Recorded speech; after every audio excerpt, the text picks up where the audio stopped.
The Fantasy Football Podcast on the Sports Gambling Podcast Network is presented by WynnBET.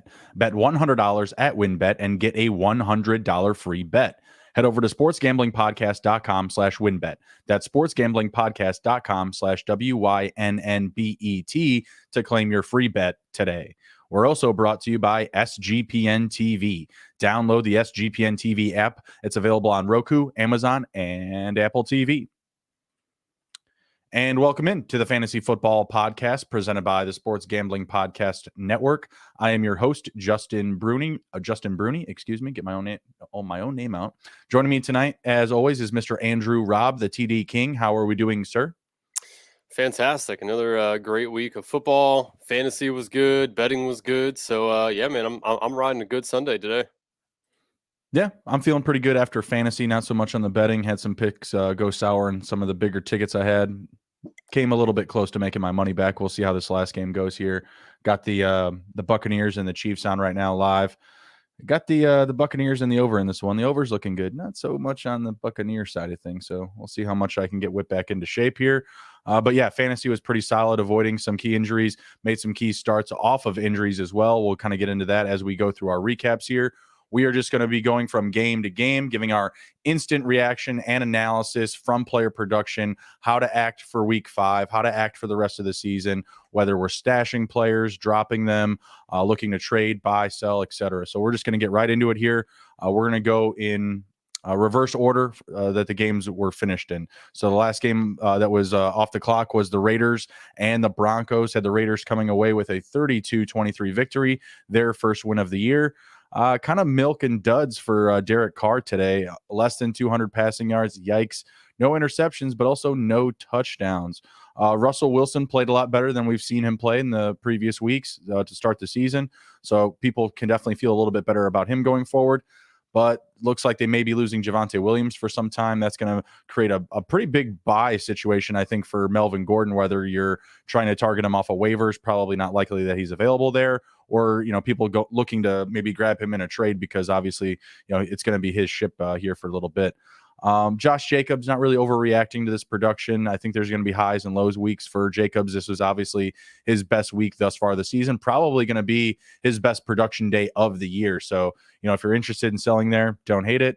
And then when we got to the receivers of the Broncos, pretty even split between Jerry Jeudy and Courtland Sutton. Andrew, is there one of those guys that you want more so than the other going forward? And how do you feel about buying Melvin Gordon right now with the potential missing time of Javonte Williams going forward here? So, I mean, to start off the year, I was all team Sutton over Jeudy. I still feel the same way. Seems like Sutton has already, made that relationship happen with Russ. I honestly, I'd go buy either of them if you can, if you're good at running back and can afford to give up something to grab one of these guys. I definitely would. I do feel like the Broncos are probably just going to have to pass the ball more than rely on either Melvin Gordon or it's probably going to be Mike Boone, I would imagine, is the backup there. I don't know I'd go spend much on Gordon. I mean, he had 2 fumbles today, I believe. So that is obviously not the way you want to start out, potentially taking over the lead role in this backfield. So I wouldn't go gung-ho on getting Gordon. If somebody's willing to give him up for, ideally maybe a wide receiver 3 or something like that, I might be okay doing that. But, I wouldn't go gung-ho. If anything, I might just try to pick up Mike Boone because I expect there to be, probably a 50-50 split between the two. I know Melvin Gordon is obviously the best guy there, but I don't see them just leaning on the run game here. If anything, I think that they're just going to have a little uptick in the pass game. So maybe go out and buy KJ Hamler? Yeah, potentially. Hinton is interesting as well. That's another deep ball guy for them. Yeah. So, I don't know. I mean, you could go buy KJ Hamler. I'm not sure I'd be able to, rely on him per se unless you're in deeper leagues. But yeah, I mean, that's a guy you could probably get on the way cheap and just see what happens. Now, if you buy Hamler and one of Sutton or Jeudy go down, then obviously that's a great buy at that point. But just don't overspend on this team. They haven't showed us much anyway, really, to be honest. So I wouldn't I wouldn't go spend a bunch and try to grab with these guys. Yeah, from the offense, it was definitely their best showing, and they still wound up coming out with a loss, right? 23 points in this one. Definitely left some points on the table for sure. Russ did have 3 total touchdowns. That was nice to see, being able to see him scoot one in the end zone with his legs. Went 4 for 29 on the ground. Does Russ Wilson feel like a buy candidate for you at this point? Now that you've seen some spark from him. Yeah, I mean, it might be actually a good time to do it, because again, I said I expect an uptick in the passing game. So it might be a good time to do so. And you can probably still get them relatively cheap because obviously, again, they haven't been lights out all year long. So yeah, I would say he's probably a buy candidate, especially in a 2 QB league. If you don't have to rely on him as your number one, I mean, yeah, that's probably a great buy at that point. Yeah, I would agree. Any concern about Derek Carr? I mean, I feel like this is just going to happen every now and again. Like I said, this is Josh Jacobs, probably his best week of the season. I don't believe he's going to top 144 and 2 touchdowns again this year. So I don't have any concern about Carr, but what about you? No, it's not somebody I'm going to go try to buy, but I also don't really want to sell him. I'm cool with Pretty just even, right? Yep, just ride him out. Yep. Yeah, exactly. All right, next game up here, we had Green Bay and New England. What a weird game. I don't know if you remember last week I was talking about Bailey Zappi, but he got onto the field. It happened. No Mac Jones. Brian Hoyer gets hurt pretty early. Bailey Zappi, that's how they pronounced it. We couldn't get the pronunciation right last week, but was a live option for them. 10 for 15, 99 passing yards. Didn't hurt them, but, didn't necessarily win them the game either. Really just mostly the Dame Harrison, Ramandre Stevenson show. I don't feel like there's any one guy that's ahead of this competition here. I don't believe that there's really any Patriot wide receivers that I'm that interested in. I mean, Stevenson led the day on receiving, 4 catches for 23 yards. Aguilar was 3 for 46. Devontae Parker did have the touchdown, but only 2 catches, 24 yards. Hunter Henry, 2 for 13, etc. Like, I feel like these are the guys to own on the Patriots right now. And I mean, I don't feel like one's just going to leap ahead of the other unless there's an injury. What do you think about this split right now? Yeah, I mean, I think you're 100% correct on that. And honestly, if I'm going to go buy one of them, it's still Stevenson in my eyes, especially in PPR. Harris had a great game. I can't say anything negative about him, but it just appears to me that Stevenson again is just the complete back. I know they want to, they're definitely going to want to lean on the run game, right? I mean, as you alluded to, there's really nobody in the pass game that excites you whatsoever. Right. So I would steer clear of everything that isn't a running back on the Patriots. But yeah, if you are inclined to go try to grab one of them, I would definitely target Stevenson, over Harris. I mean, they both have really good upside. Stevenson is the guy that's going to catch more passes, but Dame Harris just seems like the guy that they're going to use inside the 5. Like, that's just his spot, So Harris has got the rushing upside. He's got the rushing touchdown upside, and Stevenson may wind up leading the team in total catches. So I feel like they're both startable week in and week out. If you're someone like me that drafted both of them, it's not like the most ideal situation. I'm typically starting Stevenson in that situation because of the PPR upside. Like, if it was standard, obviously I would avert from that. Any concerns about the Packers? Really weird day for production. Jones, 16 for 110. Dillon, 17 for 73. Kind of business as usual. But then Christian Watson steals a rushing touchdown. Shame. Not cool, man. Not cool. Alan Lazard, 6 for 116. Pretty solid. Dubes found the end zone again. Are you buying any more Romeo Dubes? Waiver wire, it's probably not going to be possible at this point, but is he someone that you would buy in on the production that you've seen from the past couple weeks? Yeah, definitely. I actually saw an interesting stat the other day, and he leads all rookie wide receivers in getting open, running away from the defender, essentially, making that, making the distance between miss. Yeah, thank you. He's very good on the field. I think Rodgers is starting to trust him. I think you can still potentially buy pretty low on him. So yeah, I mean, that's somebody I would definitely go get, and I think he is showing that he is going to be the wide receiver 2 here, behind Lazard. And obviously Watson's going to get in there, and I do still think Watson's a more complete receiver, but at the same time, right. Rodgers, he's going to throw to who he likes and who he trusts. Right now, that seems to be Dubs. So, I would definitely go buy a low on him. And if you're in a deeper league, I'd go buy Christian Watson, to be honest, because you never know what's going to happen with this Packers, wide receiver core.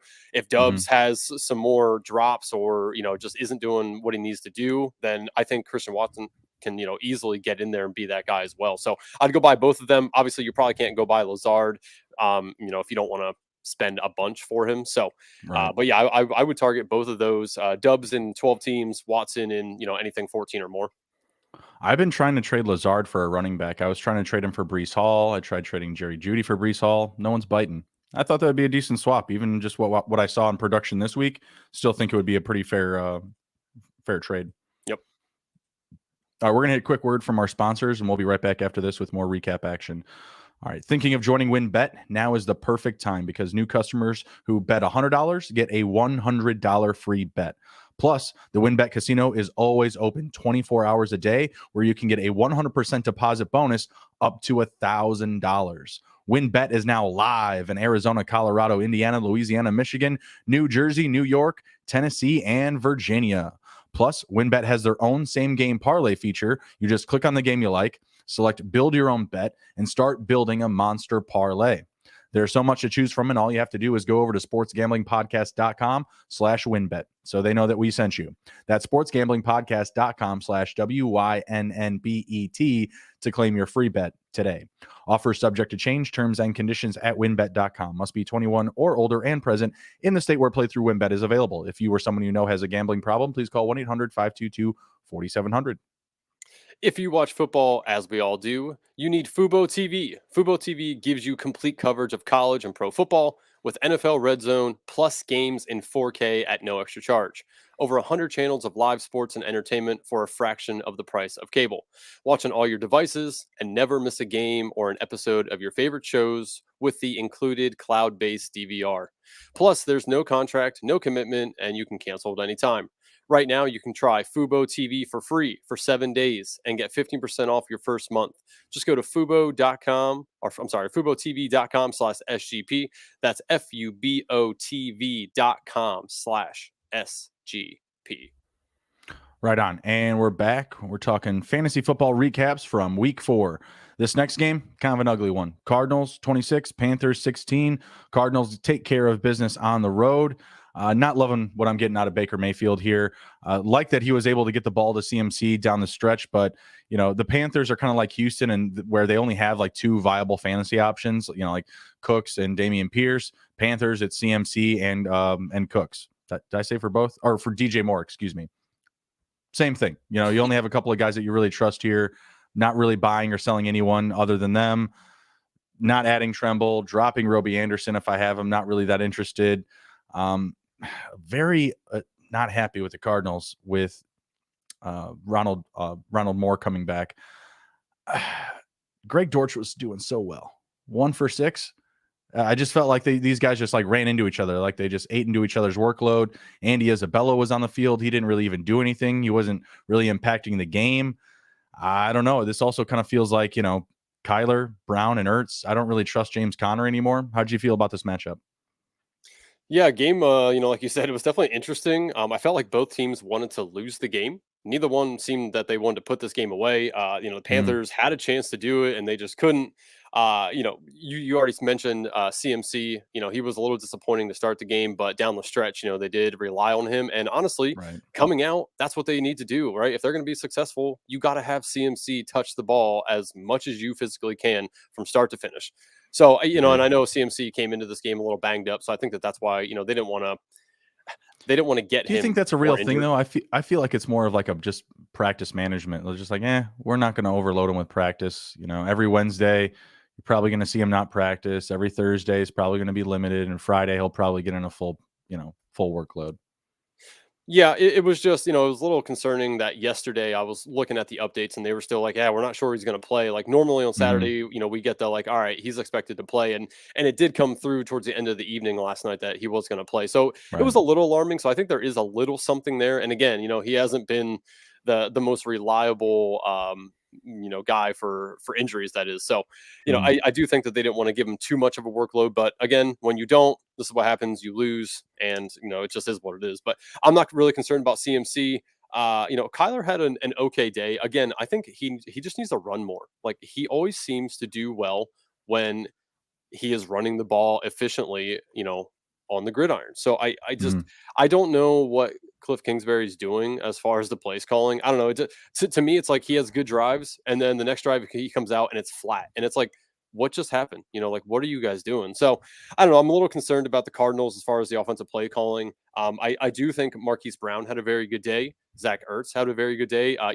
Zach Ertz, nugget here, leads the entire NFL at the tight end position in red zone targets. And also, I believe he is top 5 in the NFL for all positions in red zone targets. So Zach Ertz is definitely somebody that you could potentially I don't want to say buy low on because of the positional scarcity there. Tight end is hard to come by. So I'm not sure that you could really buy low on him. But I think that if you are tight end needy, he's a guy that you can target. I mean, he's getting a ton of targets in the red zone, and that's obviously something that you really like for a tight end because you're hoping that they can score a touchdown on the day to really make a good fantasy day for you. So I thought that was interesting when I read that this week about Ertz. On the other side of the ball, the Panthers, DJ Moore, finally woke up and had a decent game. I mean, 6 for 50. That's not fantastic, but it is better than he has been doing. So that was encouraging to see.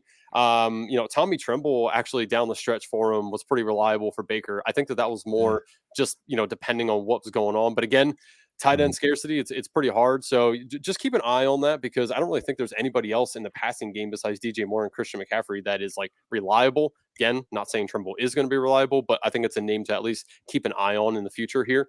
Outside of that, I don't really have too much else to take on it outside of both teams scare me with their play calling. They are just not good week in and week out. And, it's going to be interesting to see what happens with these guys moving forward.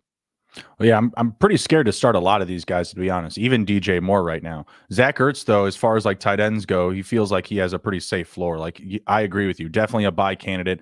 The only thing that's going to be difficult about buying a tight end right now is a team that has 2 tight ends that they know that they can trust. You know what I mean? Like if you see a team with like Zach Ertz and Gerald Everett, maybe you can target Zach Ertz, but I don't know if there's going to be too many teams where like that roster has 2 lock and stock tight ends that they trust to throw out in their lineup week in and week out. Maybe Zach Ertz and David Njoku owner, something like that, where they're going to feel comfortable giving up that piece because at that position he offers a pretty safe floor. James Conner to me is a sell candidate. CMC, you're not ever going to sit CMC, but man, the first half of that game, I was thinking just like, man, what do I have to do to get some CMC action here? I was begging for it. They definitely were able to get him involved down the stretch, which was nice to see. Hopefully, again, like you said, they start off like that, going forward. All right, this next matchup, we have the Chargers and the Houston Texans. Great matchup for fantasy. With the Texans, similar to what I was mentioning about Carolina, they really just have 2 guys that you can trust in Cooks and Damian Pierce. You're really not starting anyone outside of those 2. The Chargers, pretty much business as usual. Mike Williams had a good day. Eckler, finally came back down to earth, loaded up on touchdowns, had 3 total. Pretty decent on the ground. I think he had like 60 rushing yards and was heavily included in the passing game. So, I mean, all the lights were on for the Chargers. Hopefully they continue to get better, especially with hopefully Keenan Allen coming back next week. And the Texans not really doing anything with these guys. You love what you're seeing out of Damian Pierce. I'm not really ready to start Nico Collins yet, but he had a nice day, 3 for 82. Definitely someone that I think should be owned.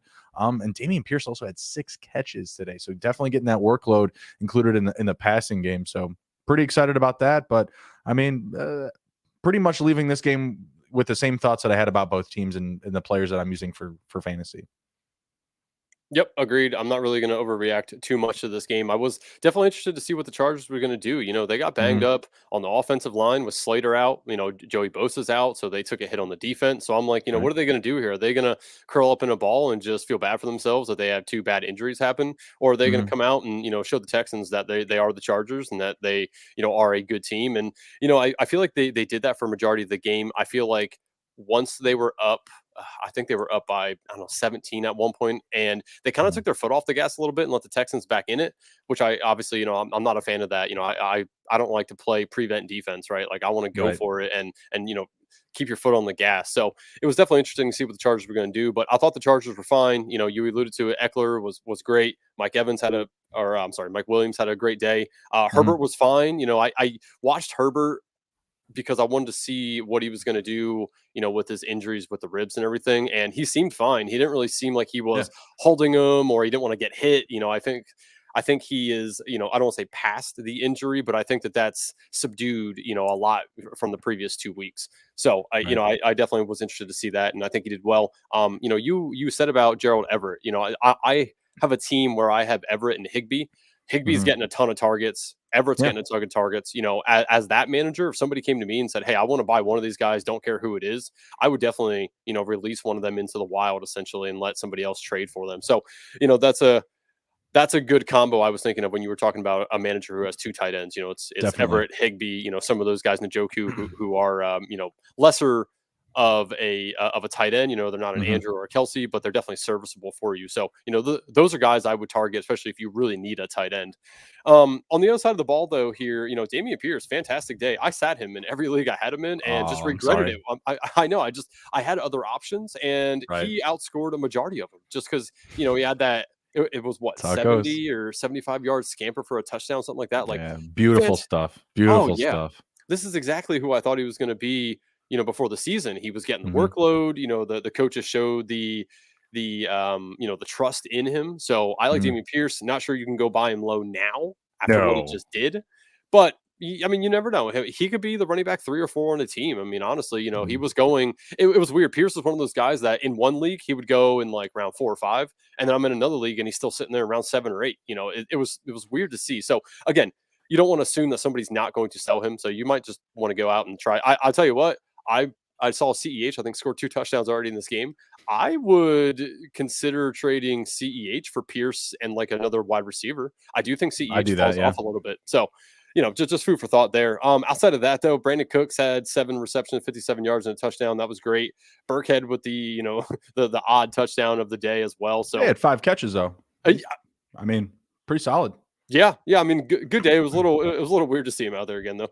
Outside of that, there isn't really anybody else on the Texans that I want any a part of. Nico Collins before the season, I was really high on, but he just hasn't shown it yet. I do still think he can show it, but he just hasn't yet. So, I wouldn't go buy him now, but I'd keep an eye on Nico Collins moving forward. Oh, absolutely. I mean, I think in a lot of deeper leagues, he should just be rostered on your bench, etc.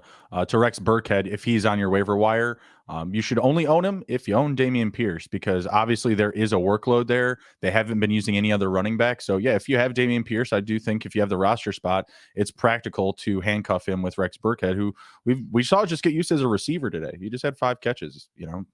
Pierce literally took all the carries with like 18, I believe. So I think that's a pretty good floor. I mean, obviously Burkhead would have to clean some of those up. They'd bring in another backup, obviously, to grab some touches on the ground too. But, that pass catching work, because Pierce had 6 catches as well. So that's 11 catches to the running back position on top of however many targets that were there. So I definitely think it's practical to own him as a handcuff option. All right, next up, we've got the Bills and the Ravens. Pretty fun game. Would have liked a little bit more scoring, but I did have the under in this one.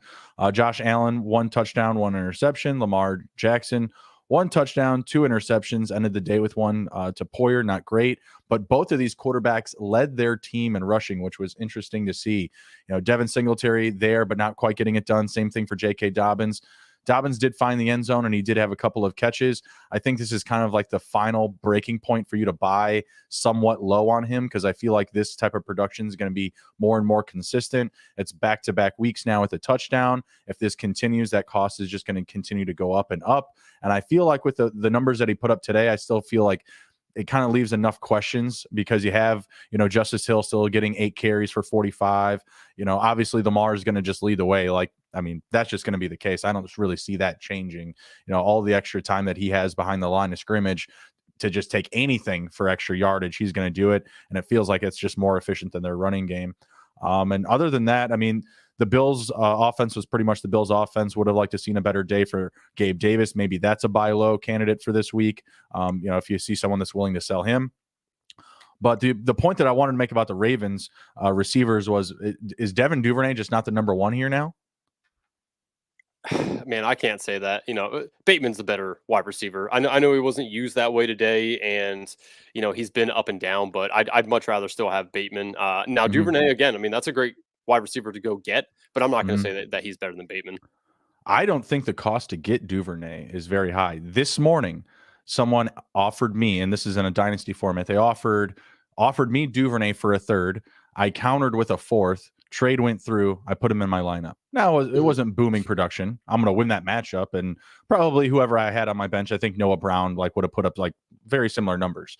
But if you look by the week to week, Bateman is not doing well up against strong secondaries. And I think that's a little bit concerning. And Mark Andrews today up against a strong secondary also didn't do very well. And honestly, some of the teams that they've already played, I thought that their DBs and their corners, talent-wise, at least on paper, were better than their matchup this week. So it was definitely disappointing to see Andrews' numbers. But if you look at who's had the safest floor through 4 weeks, it's been Devin Duvernay. Now the volume hasn't been there. You're seeing Bateman get a lot of targets, but he's not necessarily doing a lot with them. Last week he had the fumble up against the Patriots. I don't know. I think we have to kind of check ourselves here, with who's actually the most talented guy in that room.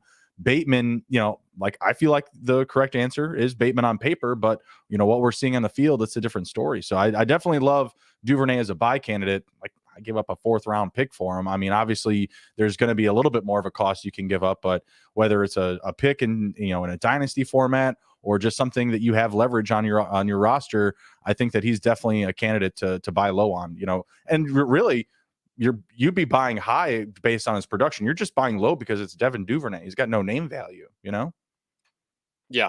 The thing I would be cautious about with buying either or Bateman or Duvernay is that you think you're buying a wide receiver 2 on a team, which, essentially you are, but potentially either one of them could be the 3. And obviously neither one of them is going to pass Mark Andrews in targets and production throughout the year. Plus they have Prochet coming back. I think it was Tylan Wallace also was making plays in the preseason. He could be a factor at some point as well. So I think you could buy either of them, but they're not somebody I'm willing to even remotely give what I think is a fair value for them. If I can get them from somebody who just doesn't want them anymore, that's fine. But I'm not going to go give I'll be fully honest. I'm not just going to give a fair value for them. Somebody wants to sell them, that's fine. But I'm not going to go try and buy them for high by any means. Right. Yeah. Well, like I said, I don't think the cost would be high for either of them, given what we've seen through the past 2 weeks. Mm-hmm. Yeah. I honestly, I think you might be able to give, would you give up Curtis Samuel for either of them? No, I don't think. See, that's what I'm saying. I don't think you have to give up something as expensive as Curtis Samuel. Curtis Samuel had kind of a dip this week, but in comparison to the rest of his roster, he was one of the better plays. Very true. Yeah, so it would definitely be someone on your bench, lower on the totem pole. Maybe it's just like a free running back that you have, like a Kenny Gainwell who's got 2 touchdowns in 4 weeks, right? Mm-hmm. But do you really believe he's a spectacular talent? Probably not. But your league mate may have Duvernay where he needs an actual running back and not a receiver throughout his roster, something like that. Yep. Would you do Gainwell for Duvernay? Oh gosh, yes, yeah, and that's what I'm saying. That's the type of guy I would definitely sell for them because I don't really value Gainwell whatsoever. But I also fear that the other people that I would try to trade with feel the same way. So I don't know. I do think it'd be hard to figure out who to trade to grab one of them. But again, I mean, engage talks with the managers, see what they're willing to do with them, and go from there. I mean, it never hurts to just reach out and talk to somebody and see where their head's at with players. Right. I probably wouldn't want to trade, Cordell Patterson, but any of those other, Atlanta running backs that went off this week, if someone is feeling one of them or has Cordell Patterson and maybe you kind of put them in a handcuff situation where they get that little bit of extra breathing room or peace of mind because, Cordell Patterson goes down. I got this, Caleb Huntley now, or I've got Tyler Algier or whatever, I would look for something like that where, you're bumping up another piece of their roster maybe. Yep. You had mentioned J.K. Dobbins, and I agree with you 100%. Go buy him now because I really, I know I saw that. I go buy J.K. Dobbins. I do think this is probably your last chance to get him if you want him for a lower price. I do think that they are going to use him, give him more volume, give him more touches. He is the best back there for sure. We've been waiting for him to get on the field and be more productive. So, I definitely am an advocate for buying J.K. Dobbins as a guy who has him in 75% of his leagues. I drafted a ton of Dobbins just because of where he was going. And I do think that his stock's only going to rise from here on out. So go grab him. Also, you said Gabe Davis, 100% go buy Gabe Davis right now. McKenzie, I believe, got injured in this matchup. McKenzie's the guy that I feel benefited the most from Gabe Davis kind of being a little hobbled with the ankle injury. As that gets better, and if McKenzie's out, Gabe Davis is about to be in for a huge workload. So go grab him now while he had a bad game. And, he's a guy that could win you leagues by making this move right now because you're not going to have to give up a ton to get him. You're going to have to give up more than you probably feel is fair with what just happened, in today's game. But again, moving forward, I think he's going to be fantastic. Man, I need Russell Gage to pick it up here. This was it Ladarius Sneed for Kansas City. He forced a fumble. This dude is killing it for me in IDP. He's already got 11 points. It's not even halftime yet. Yeah, I'm loving it. He's got a fumble force, a tackle for loss, and maybe, I don't know, a half sack or something like that. absolutely killing it for me. He's got 11. Russell Gage has got 1.5. It's garbage. It's my fault. I should have started Judy. I'm just worried about that Denver defense or offense. It's just been driving me nuts the past few weeks. Hey, Judy's going to be a start from here on out with Javonte being out. Yeah, that's true. That's true. Like we said earlier, that offense is going to get a lot more vertical. Yep. All right, next game up here, we've got the Jets and the Steelers. Another weird one. We saw Kenny Pickett made his premiere, got onto the field. Wasn't pretty, though. Wasn't pretty. 4 total interceptions from Pickett and Trubisky. We'll start with the Steelers. I mean, do you feel like these receivers are big sell candidates now with this, potential quarterback squabble going on in Pittsburgh? Oh man, yes. If somebody asked me, hey, what do you think I could get for him? I am really not sure, to be honest with you. I mean, it is. I'm going to offer DJ for Breece Hall. I'll tell you that right now. I've been trying to get Breece. It's going to happen. Yeah. Deonte Johnson, I mean, he would have had a much better game, but he had that touchdown that unfortunately his toe was on the white line, and that's just part of the game. But he would have had a much better day with that. George Pickens, though, man, another really good game. That dude makes some great catches. I mean, we all knew that before the season due to what he did in college. But man, he's picking it up now, and George Pickens, you might be able. I don't want to sell George Pickens really, but honestly, you might be able to get a pretty good amount for him because people see what he does on the field, and I think the production is going to be up and down for him. Is my concern with Pickens. He went for 6 for 102 today. Next week, it wouldn't surprise me if he went 3 for 40. Right, like just a mediocre day. So I would sell Pickens because you could probably get a pretty good amount, but don't sell him for anything cheap. Would you do Pickens for Ramandre Stevenson if you need a running back? Yeah. Easy. Okay. Easy. Because we talked earlier about that role already growing, like we already kind of anticipated it. Now we're on not from the second quarterback, we're on to the third string 4th rounder drafted out of Western Kentucky. Like I gotta believe that Ramandre Stevenson, at least in the next handful of weeks, until either Hoyer or Mac Jones is back under center, is going to be really valuable. Like check down city, right? Like I gotta imagine that's going to be the case. It says, hi guys, Nick Chubb has been performing great for me, and I've been offered JT for him. Do I take this trade? Ooh. I say no. Yeah. I say no. I am just not that sure about this trade because of the way JT's been playing. Yeah, exactly. Exactly.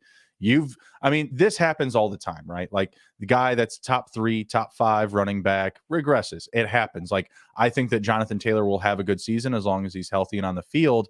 But right now you're swapping top tier value for, not even medium rare. You're not even at the dinner table right now with Jonathan Taylor. 20 for 40, 2 yards a carry.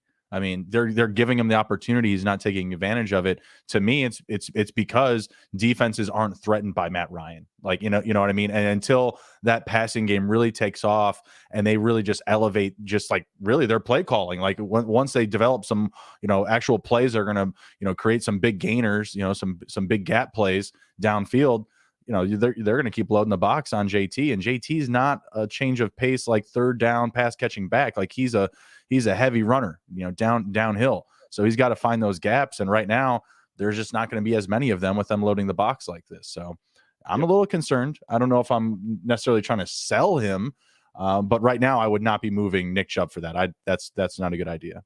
Also, I think Jonathan Taylor might have a high ankle sprain as well. He did get injured, and I think I saw an update that they said that they believe that he has a high ankle sprain. I didn't see anything as far as timeline's concerned, but that is obviously not good. So yeah, I would definitely not make that Chubb for Taylor trade.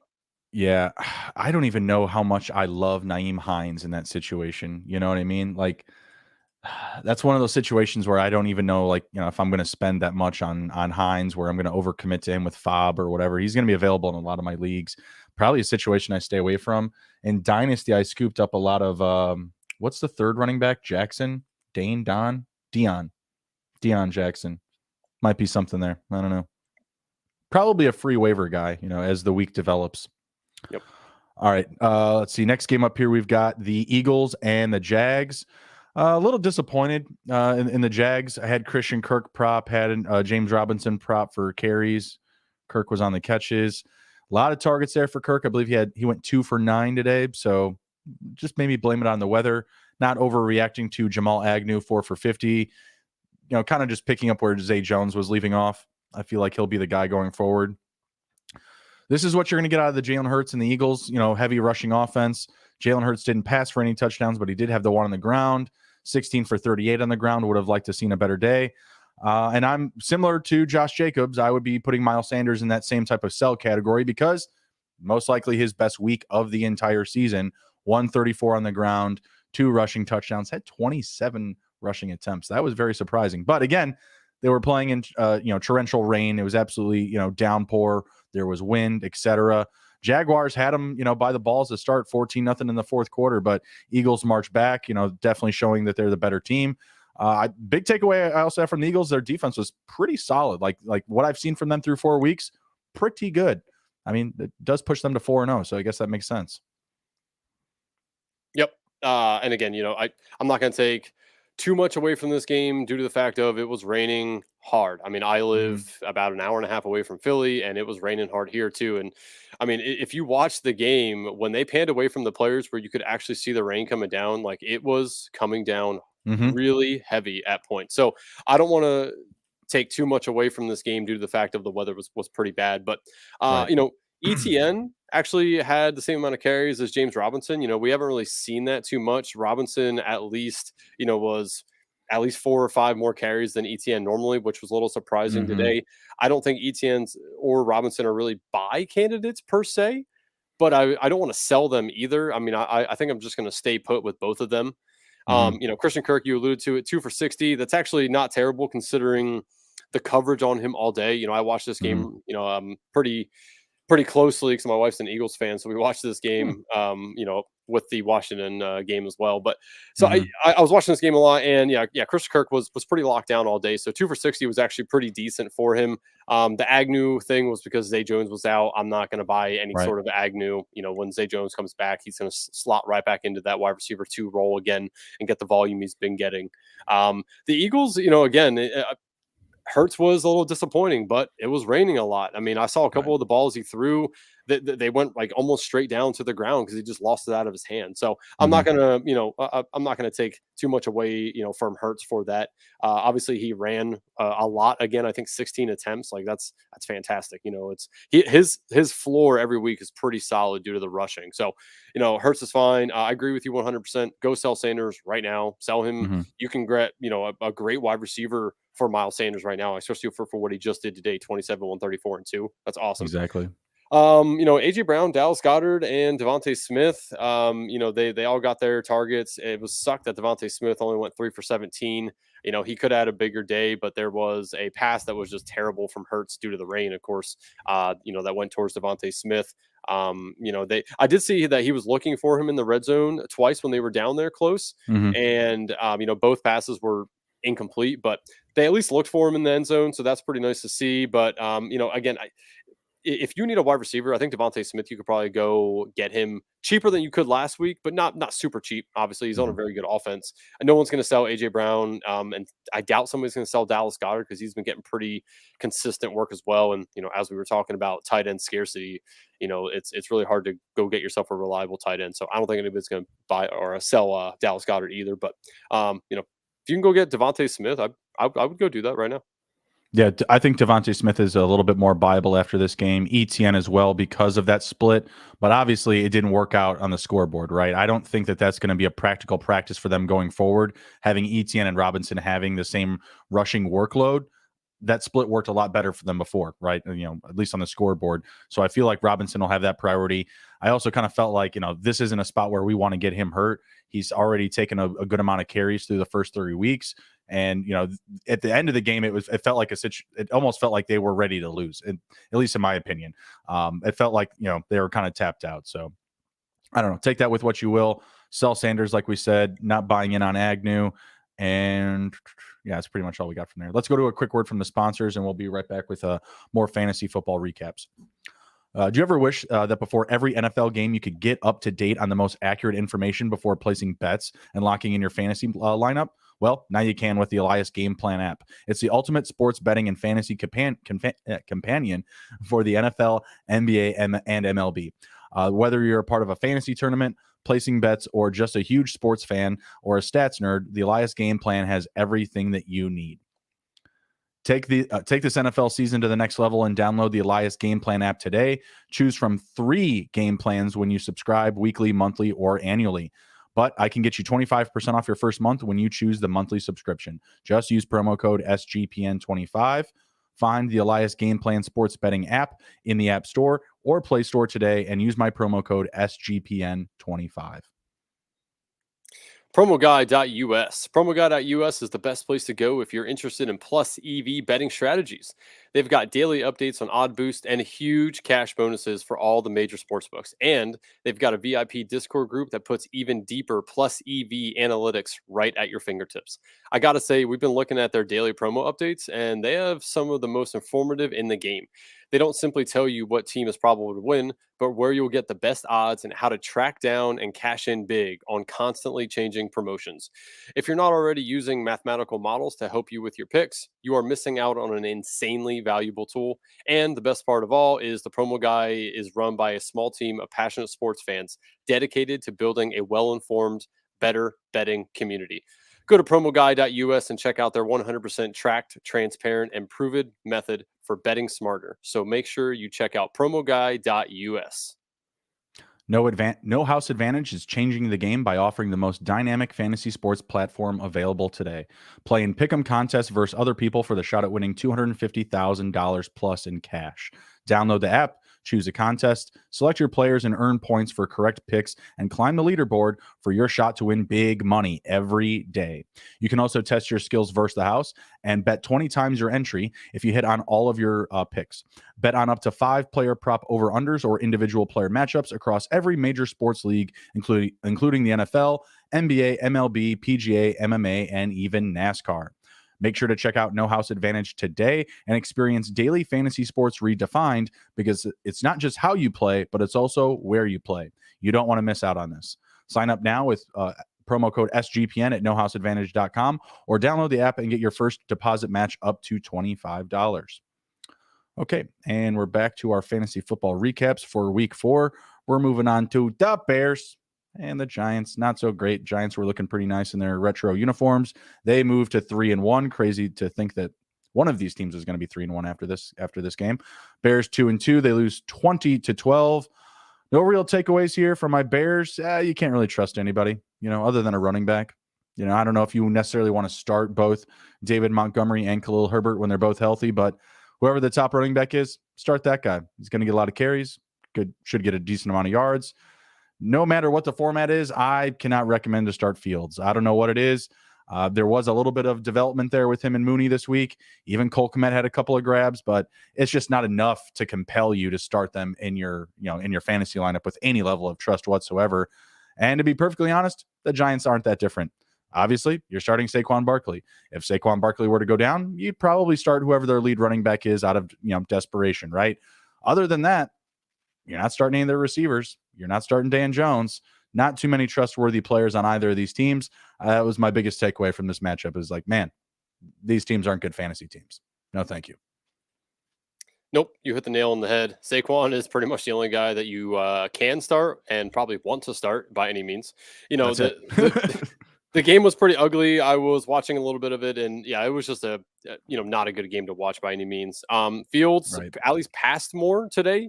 Didn't really seem to matter for fantasy purposes, though. I mean, again, no touchdowns. And one of these games, they are going to unleash him, let him show you that he is a good quarterback. How? And I mean, they have good weapons. I refuse to believe that Mooney and Kmet are both not good weapons. They are. They need to scheme them open, get them the ball in their hand, and let them make plays. They just aren't doing that, and it sucks. But it is what it is. Daniel Jones had, I believe, 2 rushing touchdowns today, which is it's pretty crazy. So he was pretty much a running back more than a quarterback today. Obviously the yards were pretty close, I believe.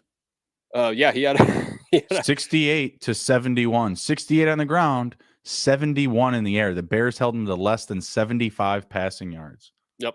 And I believe he did get injured towards the end of the game as well. So, just something to watch there. But, Barkley, again, massive workload, 31 for 146. I mean, that's fantastic. And that's just on the ground. He had a day through I think he had 2 for 16 or something like that. Yeah, 2 for 16 as well, receiving. So Barkley, awesome. Yeah, I know, right? And Mooney, finally he had a pretty decent game. He at least brought himself back into okay, I'm in a deeper league. Can I start him in a flex position? Yeah, potentially, in good matchups. I'm not saying that he's a weekly starter by any means, but he at least brought himself back into consideration. I saw people dropping him. I had lesser talented wide receivers on my bench, so I picked up Mooney in some leagues as well just to keep him there. But overall, like you said, this game was not a fantasy bonanza by any means. And yeah, stay away from pretty much everybody for right now except for Barkley. Deal. Done. Delivered. All right, next up, Titans, Colts. Titans won 24-17. Pretty much had this one wrapped up. Again, no second half points for the Titans in back-to-back weeks here. That's got to be a little bit of a concern. I like what I'm seeing out of Ryan Tannehill. Very efficient. More weapons are on the way. Got a lot done with, Woods going 4 for 30. His leading receiver going 3 for 38. It was mostly the Derrick Henry show, and there's going to be a lot of weeks where he's going to be able to carry the load here. But I feel like he's been spreading the ball around, been pretty accurate. Like I said, 17 for 21 this week. Yardage really wasn't there, but it really didn't need to be. He was able to really just keep things clean, manage the game. Kind of a nice buy low candidate if you're really hurting at quarterback. I would certainly feel just as good or pretty even keel between starting like Ryan Tannehill or any Saints quarterback whatsoever. So I feel like he's a pretty decent start going to be going forward week in and week out. His opponent, Matt Ryan, I have no trust in. 27 for 37, threw for a lot more yards, 356, but I just can't get behind this offense whatsoever. There's some yardage there. The fantasy points are probably going to be there, but highs and lows. The Devonta Smith of quarterbacks, if you will. There's going to be some booming weeks, but there's going to be some really low valleys. I'm staying away from Matt Ryan. And man, who to trust in this receiving room? Tight ends, receivers. We saw Alec Pierce outcatch Michael Pittman. That's just a problem logistically. You got to fix that. The Colts, come on now. Like, you got to just get your design touches, set up for your best players. Try to set something up for Taylor in space. Same thing for Pittman, etc. Yeah, it's fun to see, the Mo Alley Coxes, the Jelani Woodses, Alec Pierces, getting their time. Even Paris Campbell, hey, 4 for 43. We all love it as football fans, but stop it. Stop it, the Colts. Let someone eat. You're killing us. Yep. Yeah, you already hit on it. Tannehill and Matt Ryan, I have here both efficient, but only viable in 2 QB or super flex. I don't really want to start either one of them in a 12-team league, single QB league by any means. There's definitely better options out there for you. Mm-hmm. Henry had a good day, 22 for 114 and a touchdown. That's what we're used to seeing with Henry. So I think moving forward, again, I think they're just going to lean on Henry, and when they need to pass the ball, they'll spread it around. I believe Burks got injured in this game and was out as well. So, something to watch there. There could potentially be deeper league availability on some of these wide receivers for the Titans. Not sure which one to tell you to go grab. I mean, there's a dude here that I don't even know how to say his name who had the 3 for 38. So it's very interesting to see the Titans and what they do passing the ball. I mean, they're just spreading it around. So there's really not anybody there that you can trust. We already hit on Jonathan Taylor getting injured, and also that we're both worried about his workload and how efficient he could be. So that's definitely something to watch. And again, we talked about this last week with Jelani Woods. Okay, Mo Alley Cox just did the same thing. Don't buy into it.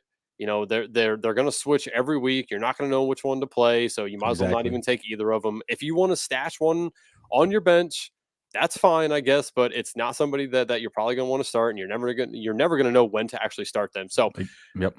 Yeah, I mean, it's just I don't know. I wanted to bring that up because, again, I just see people on Twitter. As soon as somebody has a great day, they're like, "Oh my God, you got to go pick them up." Like, no, just please don't. Just let them there. Yeah. It creates a landmine on the waiver wire for your opponents to potentially step on, right? Just leave them on there. It works more in your favor to let them on the waiver wire and not pick them up. Landmine. Let them be somebody else's problem, Yep. No, I absolutely agree. Not buying into any of those tight ends. Even if I don't even know how you would roster them. It'd have to be a very deep format, because more than likely they're going to go through that bump the very next week, like 1 for 5 and no touchdowns, and then you're just going to drop them again. I don't know what it is. Yep. If you want to pick one up real quick, David Njoku, of all the tight ends that we've had so far this year who had a blow up week, I say Njoku is probably going to be the most consistent moving forward. So if you want to pick up one of these, who was it? OJ Howard week 1 with the Texans, and then you had Jelani Woods. Now you have Mo Alley Cox and Njoku. Mhm. I would pick up Njoku if you want to pick one up, because I do see a lot of people talking about who can I pick up at tight end that potentially could be good rest of the year, and I think it's Njoku. Out of all those guys who have blown up. Yeah, but Njoku had such a good week last week. It's unlikely that he's available. But if he is, yeah, by all means, he's done it now 2 weeks in a row. Very good production. It's definitely someone that I trust. I trust, Gerald Everett, Tyler Higbee. Even this week, after like kind of a little bit of a bump in the road, Ty Conklin a lot more than some of these other guys, like even Darren Waller or George Kittle. They've shown me a lot more so far. And at some point you have to avert from like your preseason mindset and rankings to what we're actually seeing on the field. So, yep. All right. We're going to hit our final round of words from our sponsors, and we'll be right back after this. Let me tell you about Trade Coffee. It's a coffee subscription service unlike anything you've ever tried before, because they partner with top independent roasters to freshly roast and send the best coffees in the country directly to your home on your preferred schedule. Their team of experts do all the work.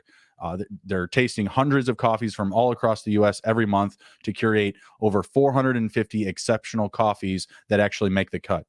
The coffee that I get from Trade is so good. I can't believe how much I like it when they actually picked it for me. They handpicked it for me.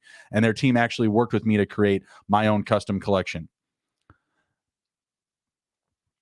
So if you want to support small businesses and brew the best cup of coffee you've ever made at home, it's time for you to try Trade Coffee.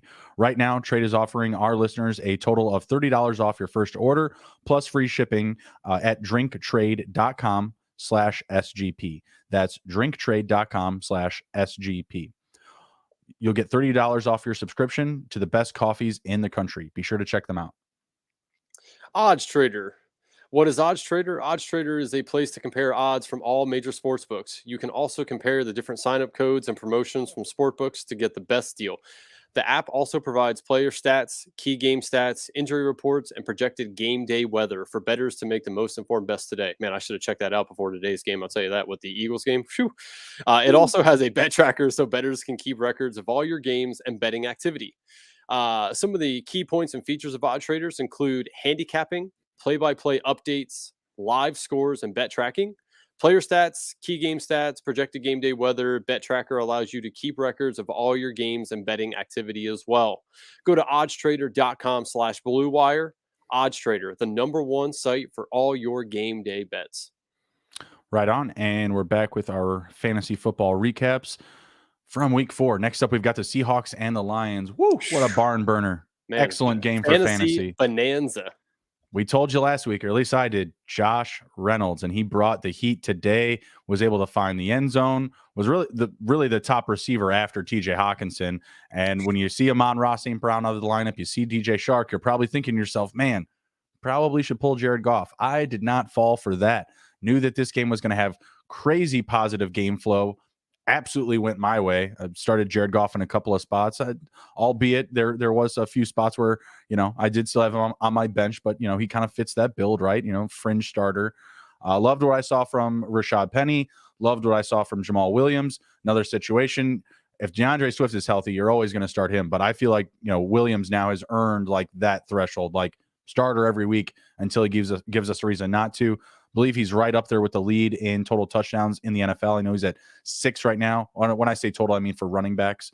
Top of that list. Liked what I saw at DK. I was starting to feel, some of that humble pie, because I was definitely low on DK, and then he has to go and get hurt. Definitely going to make Lockett more of a buy candidate pending that injury. Not really that impressed with some of the other plays from Detroit. Tyler Kennedy, Khalif Raymond, Quintez Cephas somehow got onto the field and already got hurt. Poor Quintez Cephas. The dude just always gets hurt. It's crazy. Like he'll get on the field, score a touchdown. You're like, hey, that could be something. No, 4 plays later, he's hurt. Already hurt. Really not too much to take away from Detroit other than I do believe, again, I affirmed this last week, Josh Reynolds, he's the second, wide receiver on this team. Like he is, I feel like a threshold or a step or tier ahead of DJ Shark at this point based off of the previous relationship that Reynolds has already had with Goff and, just kind of what we've seen from the kickstart of their relationship here now in Detroit. Do you still feel that same way, even, because obviously St. Brown was out and so was Swift. So I feel like organically he got more work.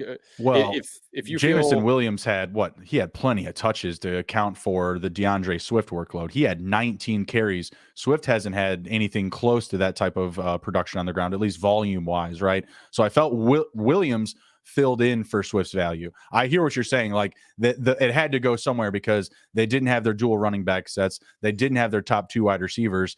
I still feel like he's a buy candidate based on the fact that we've seen him do this now 3 weeks in a row. So in week 2, he was a wide receiver 3. In week 3, he was a wide receiver 2. This week, he is a wide receiver 1. He's made, obviously a natural progression here. Week 4 with all the injuries. But we've seen him do it the past couple of weeks where he's found the end zone 2 out of the last 3 weeks. He was second in target share last week, even with Shark there. Shark's just got that 1 touchdown in the beginning of the year. And in week 1, we haven't really seen that much from him. Now he's hurt. If one of those injuries continues for those guys, it really makes, Reynolds a really nice situation to have, stashed on your bench, throughout the end of the season on a Lions team that's going to continue to have these positive game flows because their defense stinks. They're terrible. They couldn't catch a cough. I mean, we just see it week in and week out. Yep. Yeah, no, agree with, majority of your points here. The couple of things I've written down while watching the game was Geno Smith and Goff, both pretty efficient. Both are probably still matchup dependent in my eyes. Goff, Geno more so than Goff. But I would have told everybody to start both of these guys today because, you knew it. I knew it. The game was going to be high scoring. It was going to be a good game flow.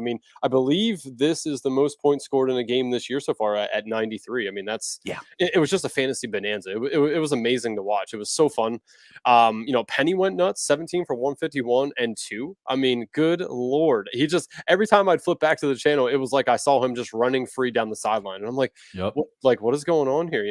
Does all the way to the end of the game too, because it just stayed competitive. It's just like, there's like a minute and a half left in the game, and there's Penny busting off 24 down the sideline. Like, that's awesome. It was crazy to see. And again, this game was awesome. But Metcalf had a very nice day, 7 for 149. Mm-hmm. I don't think he actually got hurt. I thought I read that he actually took the ride back to the locker room because he had to take a piss. He said he said that it was too far of a walk to clinch it off the entire time, so he just got a ride back there so he could peed his pants on the way. It's hilarious. I was like, because I thought he got hurt too, and then I saw him come back out. I'm like, that's weird. So give me some fresh pants, boy. Yeah, he said he had to pee. So that was cool. Dissly scored again. This dude just finds the end zone like every week. So let me ask you. Penny, he went crazy. Metcalf had a great day. Lockett had a pretty nice day as well, 6 for 91, and Dissly scored again. Out of those 4 guys, who are you selling? Are you selling all of them? Are you selling none of them? Probably sell any Seahawks that I have. Yeah, they play the Saints next week. Yeah, it's going to be a different story. Yep. They play the Cardinals a week after that. That kind of gives me similar vibes to this week. Yep.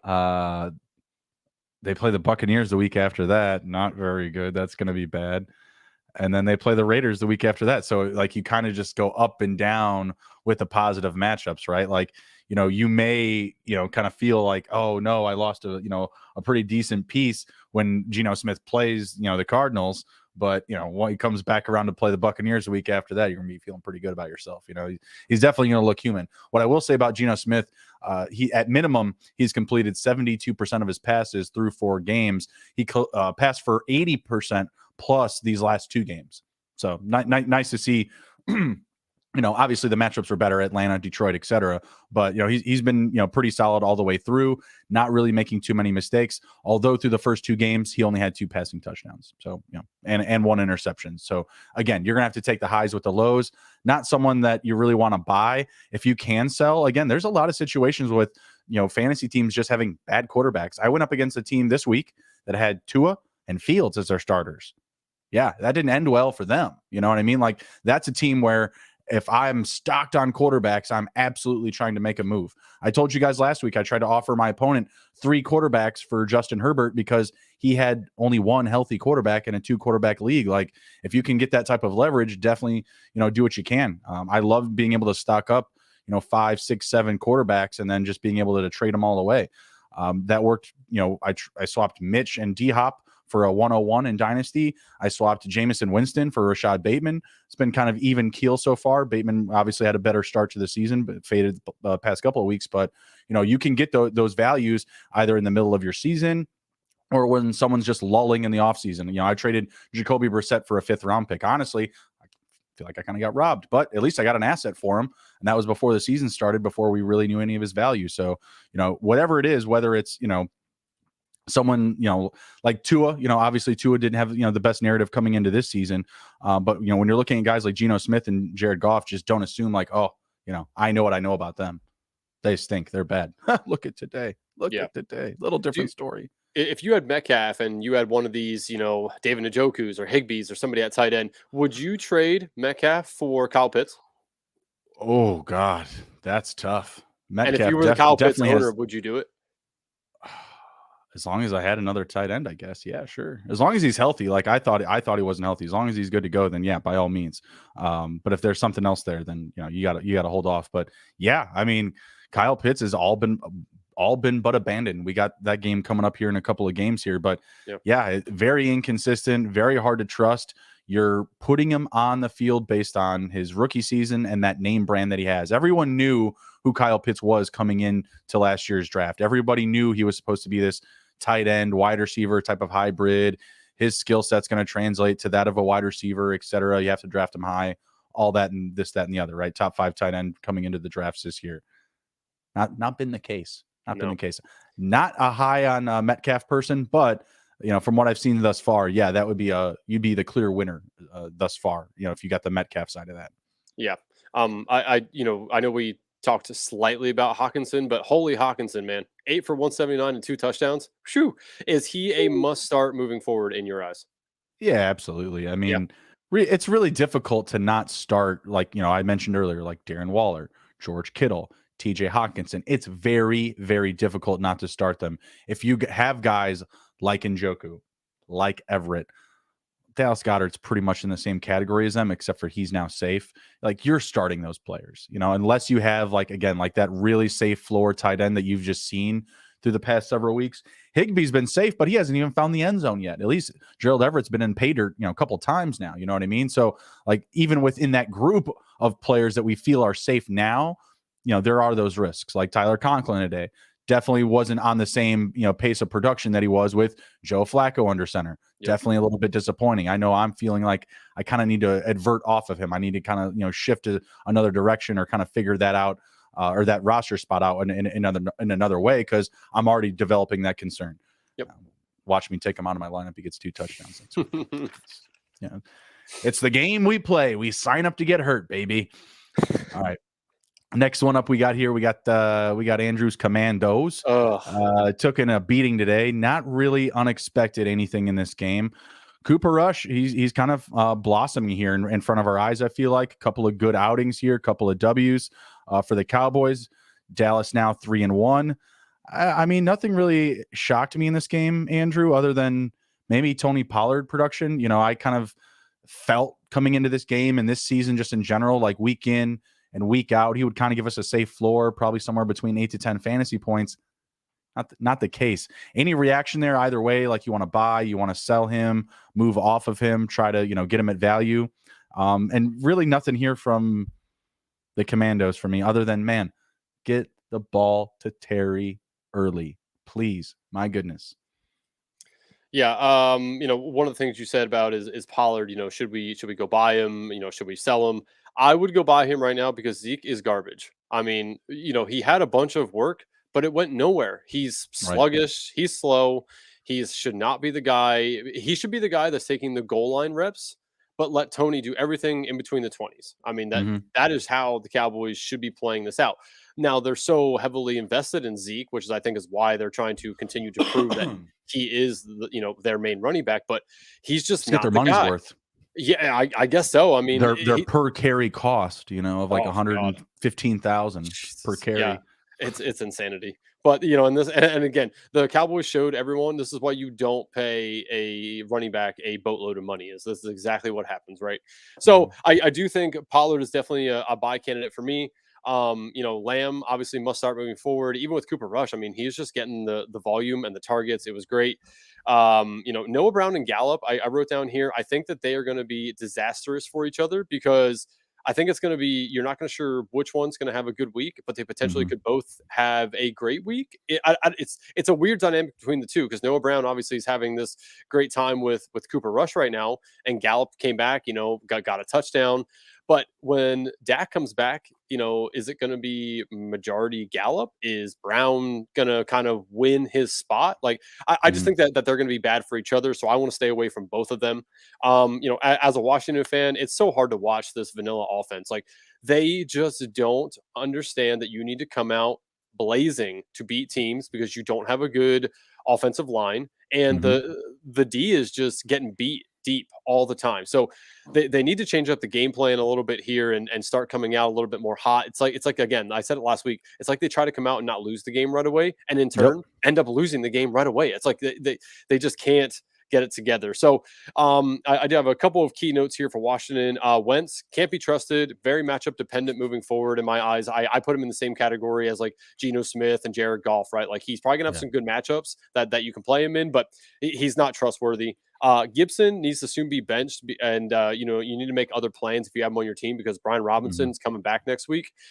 He's already practicing. I'm not sure he's going to play next week, but they are bringing him back. So just if you can go trade Gibson now, I would do that. Now, if you have both of them, I wouldn't trade Gibson because you never know what's going to happen with Brian Robinson. Is the injury going to linger? Is he going to have soreness? So on and so forth. But if you have Gibson, standalone, I would go sell him right now for something, whatever you can get.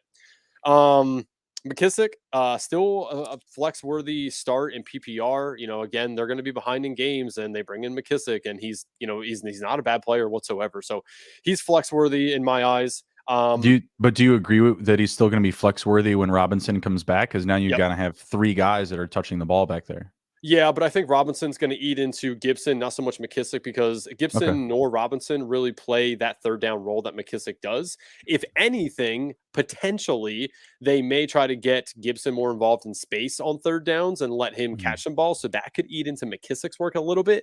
But I don't think that both of them combined are going to really eat into McKissick's where he won't be start worthy. I'm not saying that you should start him, but he's definitely a consideration in your flex position, but only in PPR, obviously.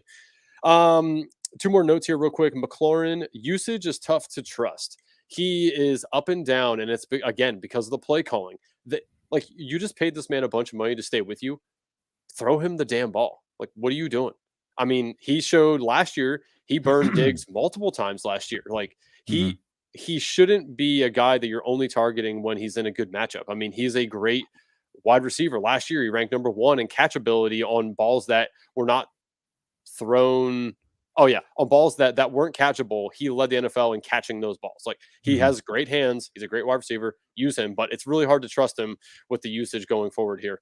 Last thing is Datsun, hamstring injury. I saw after the game, they said that he has a hamstring injury. I don't know the severity of it. They didn't seem very concerned, but it is definitely something to watch. If that happens, I mean, look out. Curtis Samuel might be in for 15 plus targets every week.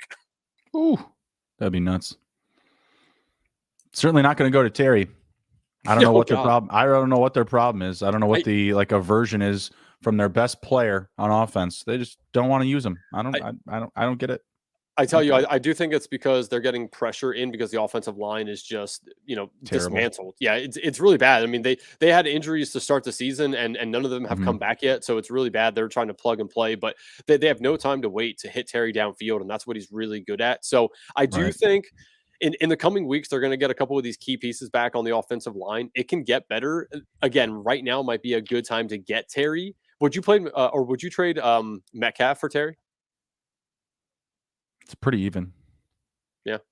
It's pretty even. Like if you ask me who's going to score more fantasy points for the rest of the season, I would give a margin either direction of literally 5 to 8 points. Yeah. You could have Metcalf -8. You could have McLaurin -8, and it would make sense both ways. Yeah, it's just unfortunate how far Terry has fallen already, and we're in week 4. It's just I feel so bad for the guy because he's a great player, great team guy, and he can catch the ball, and man, they just can't get it to him. It's hard to watch. where I own him, like there's very few opportunities to say like, oh, I'm going to start this guy over him. Like this week, like, I wasn't going to start Mac Hollins over McLaurin. Mac Hollins was a half of a foot away from a touchdown. I don't even think he realized his foot was just out of bounds. He should have had an easy one today. But yeah, I mean, man, just get him involved early. I can't even speak to the play calling because I'm not really watching a lot of Commandos because I'm watching Red Zone.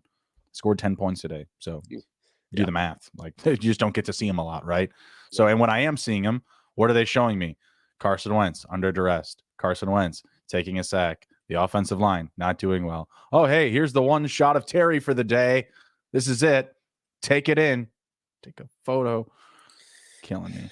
All right. I was trying to figure out how many hurries they had. I know they only allowed 2 sacks today, which is really not that bad, all things considered, for the Commandos. But well, it should have been more. But Wentz, does those things where he's about to go down and then he'll throw the ball like 5 yards, and then I think he took.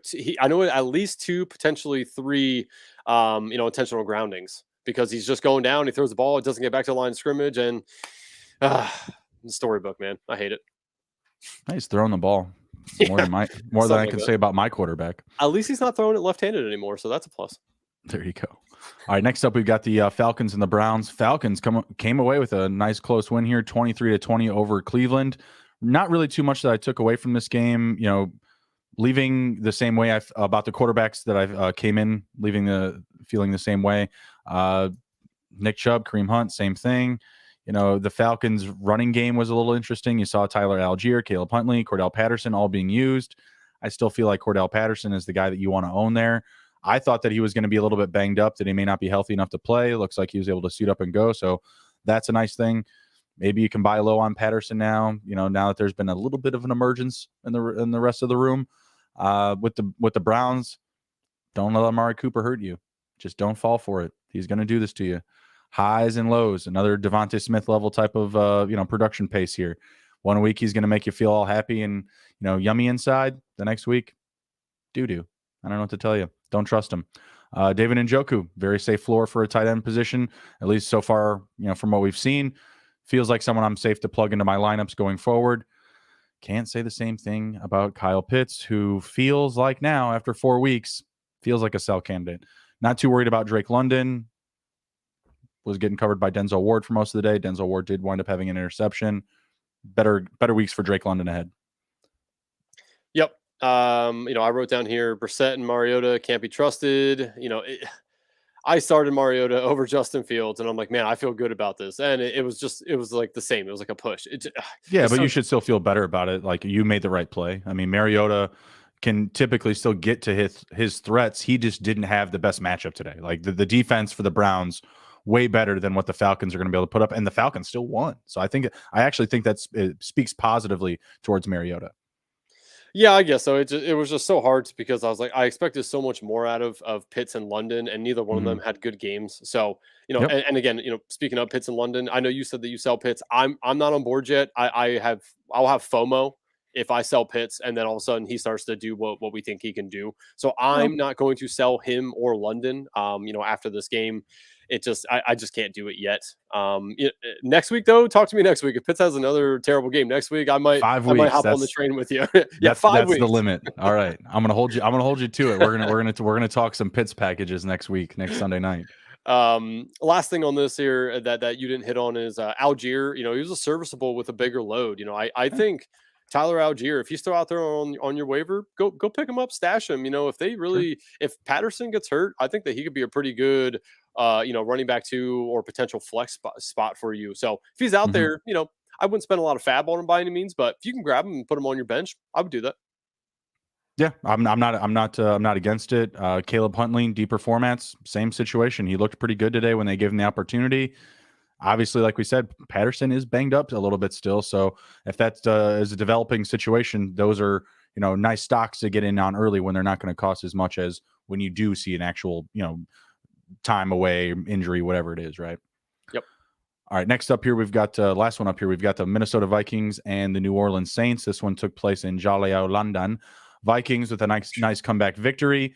The Saints, they had an opportunity there to tie it up. They got some double doink action going on there with the field goal at 61 yards. They were trying to put on a nice kicking show for the old actual football fans, and they're in an actual football stadium, soccer, right? Had the opportunity to show up for him, but fell a little bit short. Thought we were going to get a bit of a longer game there. This is another one, no real crazy reactions. Dalvin Cook was Dalvin Cook, just didn't find the end zone. Justin Jefferson was Justin Jefferson. Adam Thielen did have a nice game, 8 for 72. Feels more like sell territory. I feel like next week that could just as likely be KJ Osborne, Irv Smith, or any other of these roster cloggers. Even Dalvin Cook, who could do something on the ground, or not in the ground, catching the ball as well, excuse me. Tough to do anything with these Saints running backs. Alvin Kamara will probably just come back next week and spoil us. Chris Olave seems just like the wide receiver to own for the Saints. Healthier than Michael Thomas, better than all the rest. I'm just keep it as simple as that. Yep, fully agree. We are pretty much on the same page on everything here. I have here written down Adam Thielen, big sell candidate in my eyes. I think that outside of Jefferson, I think it's just going to be spreading the ball around week to week. You never know which wide receiver is going to score, which one's going to have a better game. So I would sell Adam Thielen immediately.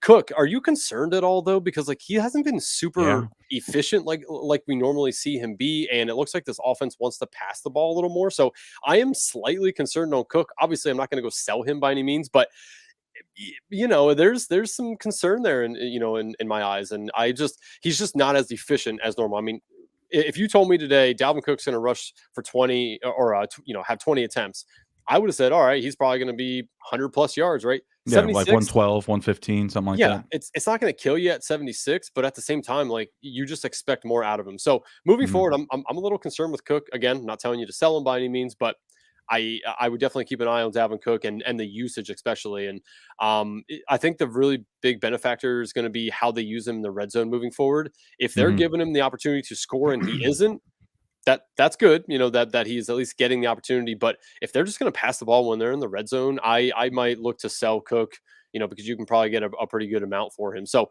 just, moving forward, definitely keep an eye on Cook. And you said it. The only other thing I written down here was another good game by Olave. He's a must start as long as Thomas is out. Better than Landry, and if Kamara's out again, I expect him to have a huge game next week as well. So Olave, man, I have Olave on a team that I am stacked at wide receiver, and it's like I don't know who to sit. I have Jamar Chase, Devonta Smith, Steph Diggs, Amon St. Brown, and I have Olave sitting there on the bench, and I'm like, I don't know who to play him. So it's like, in that situation, I would be starting Amon-Ra when healthy. Who were the other two that were Chase, Diggs? Chase, those three right there should be your priorities. And then do you 100%. Do you have a flex? Yeah, so I have a flex, and I usually put it because it's PPR league. So I'll put Devonta Smith in there. I also have Michael Pittman too. So it's like I have 10-team league, but I went honestly in that situation, I would try to move Olave and who was the last receiver you mentioned before Pittman? Devonta. Devonta Smith. Yeah, Devonta Smith and Olave. If it's a redraft league, then I would definitely move those two for just a heavier flex piece, a flex play that you really like, that someone might have a little bit extra utility on the roster. Yeah, just want to bring that up because someone might be in the same scenario where they have Olave on the bench, and it's like, how do you start him over those guys? But at the same time, it's like we're telling you to start him. It's a hard position to be in because you don't want to sit any of those guys, but at the same time, it's like Olave's just having a fantastic. I mean, honestly, I would feel good about moving Pittman and not Olave. Who's the other one? Pittman and Smith. I would feel good about moving those two for something as well. Pittman did not look good this week. Like I said, out caught by Alec Pierce, and the tight ends have been showing up these past 2 weeks. And, for looking at Jonathan Taylor's stat line from this week and last week, you would have assumed that, Michael Pittman must have had a great game. No, not the case. Not the case. Nope. All right. That was our last recap. Do you have anything else to close it down with, sir? No, again, just a reminder, everybody, don't overreact to a lot of stuff here, especially with the tight ends that blew up. Don't spend too much waiver on guys that you might only use week one. And, I saw somebody on Twitter had put out there, and I can't remember who it was. It might've been Sage, actually. They put, what is something that you want to tell people today? And it was on a Tuesday, and a big reminder or it was on a Wednesday. I'm sorry. A big reminder for me is make sure you go and check the waiver wire activity, see who people dropped. You never know when someone might not feel someone's valuable. drop him and you can go pick him up for nothing. Please make sure you go in and check your waiver wire activity after waivers run. Yep. I picked up Isaiah Pacheco in like a $300 league today for free. See? Yeah, you never know. For free, for nothing. It was today, Sunday. I was very surprised that he was there. I don't know when he was dropped, but 7 for 45 tonight. The leading rusher is Clyde Edwards-Helaire with 8 for 52 and a touchdown, but I like what I'm getting there. Definitely feel like I have some safe pieces that I could drop. Honestly, I would feel better about holding Pacheco than J.D. McKissick. You said you felt pretty good about him, but with Robinson coming back and Gibson already being, kind of included in the passing game as well, that might be an option where I would swap Pacheco for him. So we'll see what we get for the rest of this game. We got Tampa down behind Kansas City 31-17. It looks like Tampa just got the ball and they are at their own 35. Over already hit.